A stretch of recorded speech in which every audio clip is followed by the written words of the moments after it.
any case, I mean, I can go ahead and start and say, yeah, okay, great. So I'll be presenting some findings from a project that I've been involved with together with a colleague Volodymyr Kulik, who some of you may know from Academy of Sciences in Ukraine. And the question that we're interested in is basically when you get a situation like has materialized arguably in Ukraine, which we would refer to as a critical juncture, where suddenly possibilities open up for countries to move on to different trajectories. What determines whether people support different trajectories that come onto the agenda? That's the formal definition of a critical juncture there that we use. These are usually studied in retrospect. Just that's a form of the literature. But what that means is if you look at them only in retrospect after you've determined that, well, yes, that was a critical juncture because now we know what happened since then, you lose the opportunity to go back and systematically research what people were thinking at the time. You can do great oral histories, and we've seen some examples of that here, but certainly for questions like this, you get into problems of recall that make it advantageous to, at least in addition, also have survey research. So we might want to come back to this in 20 years, but I think right now, I think we can still draw some interesting conclusions.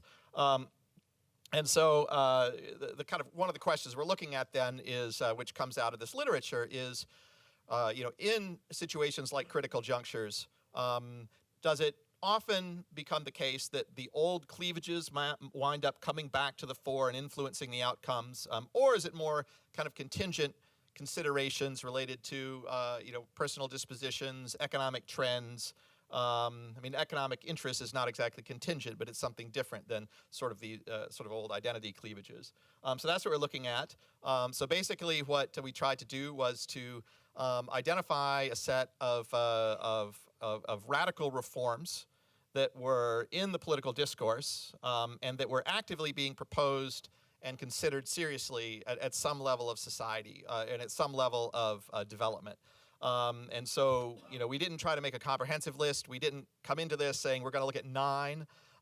We tried to inductively look at what was going on and also try to identify questions about which we could ask reasonable questions. It's obviously if we said, well, do you support eliminating eliminating corruption, right? That's not going to be a very useful question to answer, right? That would be a radical reform, but not very concrete. On the other hand, if we asked about some of the, technical aspects about, like decentralization or something like that we're talking about, your average person wouldn't have a real sense of how to answer that or wouldn't be informed enough.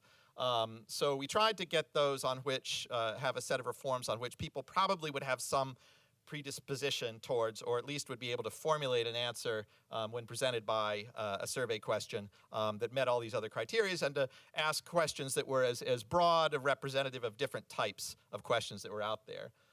So we settled on these 9, and the bars here reflect the percentages of people that either fully or mostly agree. So I would just summarize them just by agree, just for making this short presentation here. So what I'll say at the outset is that we found that the answers for agreement with 7 of these 9 reforms tended to go together. So the people that supported or opposed one tended to support or propose the others. Not 100%, but it was quite high levels of correlation. We did several different tests for statisticians. We used kind of Cronbach's alpha. We estimated for each of them and also did a factor analysis, and it reinforced the same things. And so we did not go into this project presuming that these 7 would go together. In fact, we thought of them as kind of different versions of political or cultural type reforms. But so, but we found, for example, that there were majorities that supported among these 7 lustration, that Ukraine should do everything possible to integrate with European structures, and that's another question. We didn't say, should Ukraine join the EU, because that may not be a viable option. I think kind of do everything it can to try to join was a more realistic question. Supporting a military buildup, significantly increasing Ukraine's military forces, making the territorial return a priority, a top priority of government. And for linguistic Ukrainianization, what we asked about was, do people support the government actively introducing the Ukrainian language into all spheres of life. So again, not specifying that it would be at the exclusion of Russian, but people could understand what they would about that. And so there were majority support for those, according to our survey. 2 of the 7 had only minority support, and those were the decommunization reforms, so basically banning Soviet symbols, and banning Russian cultural events, basically. So performers and concerts of artists coming from Russia. So basically, these were not supported by majorities, but the others were. And these all tended to vary together. So in what follows, we treated them as a block, because basically if you break them down, with a few interesting exceptions, and actually kind of the decommunization is one of them, the people who supported one supported the other. And then we also asked separately then about decentralization and full ownership rights on land, and that was again meant to be an indicator of support for market reform. So, should people be able to do whatever they want with land that they own, including selling agricultural land? And by decentralization, I should say also, we also carefully asked, we avoided terms like federalism, and just basically asked, whether people thought that the majority of decisions that were important for people should be made in the localities rather than in the center. So the question is then, what factors, what dispositions among people were correlated strongly with support for these sets of reforms?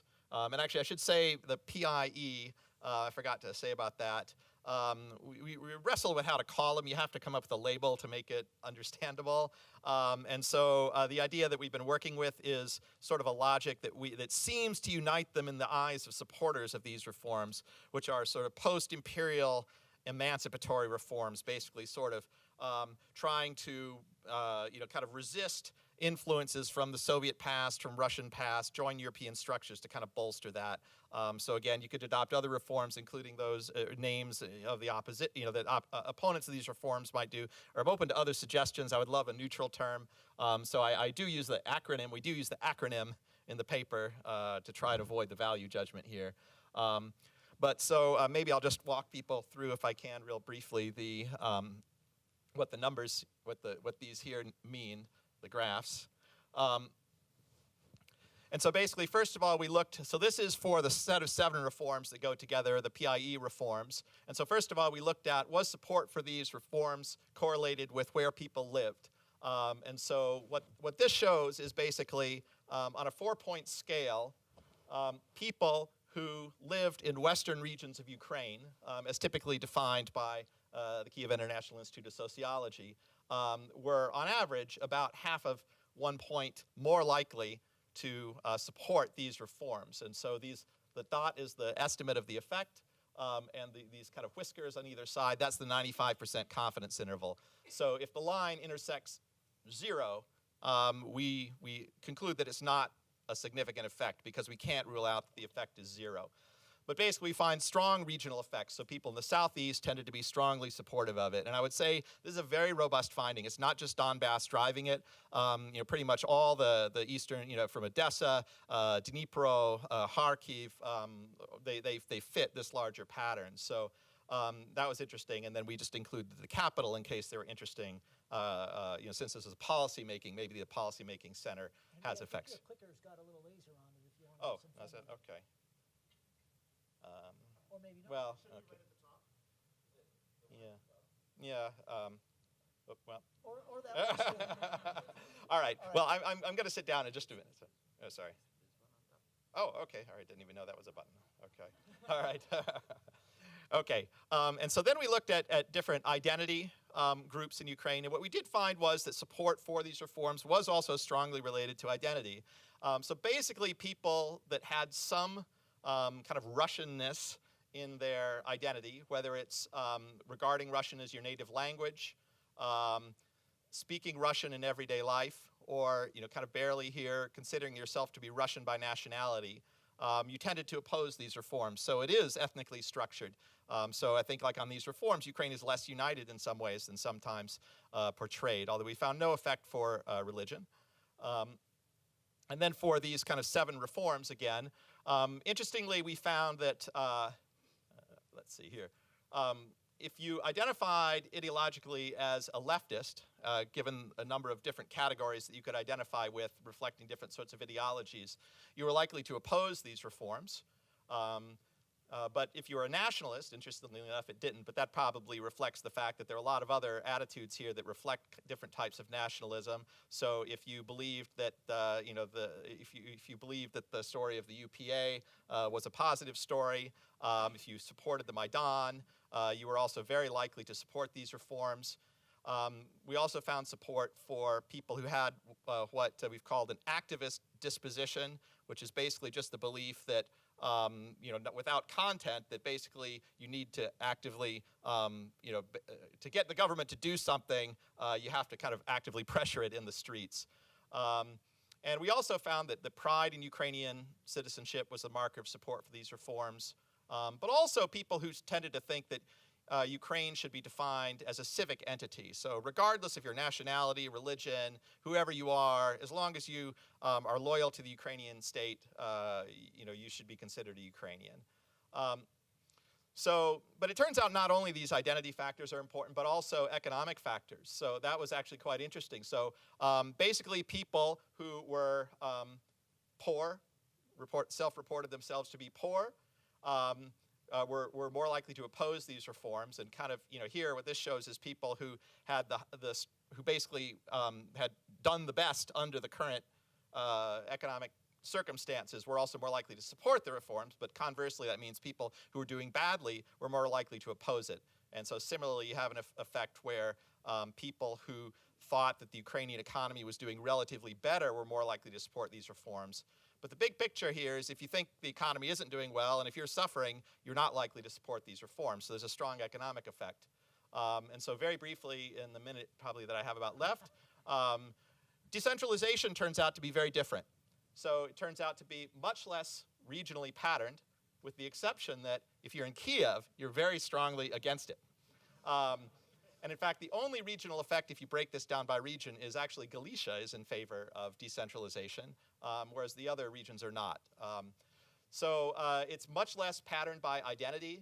There's only kind of one identity-related effect that's significant, and the fact that it's only that one, and there's not a clear reason why that should be the only one, suggests that that may be kind of a random finding.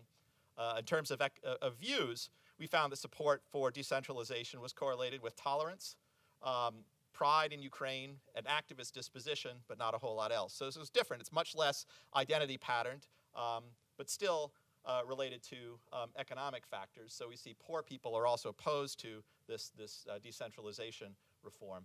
And then finally, what predicts market reform? Well, actually no regional pattern whatsoever that we found. Very little identity pattern. Like, it's not clear why people who thought of Russian as their native language would support this kind of reform in particular, so that's probably an artifact of just kind of randomness that's going to turn up. It was supported by people who profess to be more tolerant and have civic definitions of Ukraine, but it's much less defined. But we do find one economic effect, which is if you think the economy is doing better or less bad, I think is a better way to put it, you tended to be more likely to support this kind of economic reform. So just a few tentative conclusions to wrap up. Broad cleavages in Ukraine, kind of old identity-related or regional-related cleavages still seem quite evident in patterning support for these post-imperial emancipatory or PIE reforms. But it's interesting that these reforms are associated not only with sort of very exclusionist, sort of pro-UPA ideas, but also with tolerance and an inclusive definition of the Ukrainian nation. So it's not 100% clear-cut there. But regional and ethnic divisions matter much less for decentralization in the market. And finally, I thought that one of the interesting conclusions here was that it seems like kind of economic position and maybe leftism, that seems to be, those matter a lot. And in fact, those seem to be the main drivers of opposition to these types of reforms. So maybe it's kind of a counter cleavage that may be small, but is interestingly possibly emerging in Ukraine. And so overall, I think there's a conclusion to make that antecedent conditions like these kind of prior cleavages related to identity region matter for reforms that are themselves very much about drawing identity lines and strengthening one side of the identity or regional kind of preferences rather than others. But it doesn't matter for all reforms, including decentralization and the market. So at least that's where we are now. I very much look forward to your questions and feedback, because this is very much a work in progress. Thank you. All right. Thank you, Henry.